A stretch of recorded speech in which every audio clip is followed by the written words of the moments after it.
थी कि मेरी एजुकेशन जरूर गवर्नमेंट स्कूल के अंदर हुई है और हिंदी माध्यम का विद्यार्थी रहा हूं और एबीसीडी भी है, वो 6ठी क्लास के अंदर है, वो पहली बार सीखी थी। लेकिन मैंने उन विद्यार्थियों को चुनौती पेश की थी और उन चुनौती को मैंने हर जगह पर है उसको प्रमाणित भी किया है। मैंने मेरे जीवन की जो सबसे पहले शुरुआत की थी वो पटवारी से की थी। सबसे पहले मैं है वो पटवारी लगा था, उसके बाद में है वो ग्राम सेवक लगा था, उसके बाद में 3rd ग्रेड टीचर था, उसके बाद में 2nd ग्रेड टीचर था, फिर असिस्टेंट जेलर में आरपीएससी टॉप की थी, फिर है वो स्कूल लेक्चरर था, फिर इसी स्कूल के अंदर, जिस स्कूल के अंदर आज मैं आपसे मुखातिब हो रहा हूं, इसी स्कूल के अंदर मैंने एक एग्जाम दिया था असिस्टेंट कमांडेंट का, उसमें भी मैं है वो सिलेक्ट हुआ था। और उसके बाद में कॉलेज लेक्चरर भी मैं है वो रहा था। और फिर आरएस 2012 के अंदर 108वीं मेरी है वो मेरिट आई थी। तो उसके मैं वर्तमान में है वो राजस्थान तहसीलदार सेवा के अंदर हूं। और वहां पर भी मैं एक आपको बात बताऊंगा, देखिए ईश्वर अपने से क्या चाहता है, कब चाहता है कि अपने को जीवन में कभी भी उदास नहीं होना चाहिए।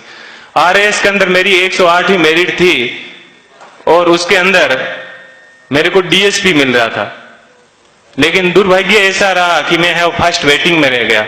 थोड़ा सा मुझे दुख हुआ कि यार अपन फर्स्ट वेटिंग में रह गए। और उसके जस्ट 1 महीने के बाद में है वो आईएएस का एग्जाम था दिसंबर के अंदर। 4-5 दिन दुखी रहा, लेकिन मैंने कैसे ही अपने आप को मैनेज किया। और देखिए दोस्तों, मैनेज करने का क्या बेनिफिट मिला कि जो डीएसपी बनना था वो डी आगे से हट गया और मैं एसपी बन गया। बात यह है कि अपन जीवन के अंदर चाहते क्या है, अपन अपने आप को कितना डिवोट कर पाते हैं। तो आज मुझे है वो आईएएस के अंदर 170वीं मेरिट है वो मिली और मैं जनरल कैटेगरी से है वो बिलोंग करता हूं, तो मुझे आईपीएस मिला। मैं यहां पर रुका नहीं हूं, मैं वापस तैयारी कर रहा हूं। और इस बार मुझे आशा है कि हिंदी माध्यम के अंदर आईएएस में किसी की अभी तक फर्स्ट मेरिट नहीं आई है और मेरी ये पूरी की तमन्ना है कि कम से कम मैं यहां उस स्थान तक है वो पहुंचूं।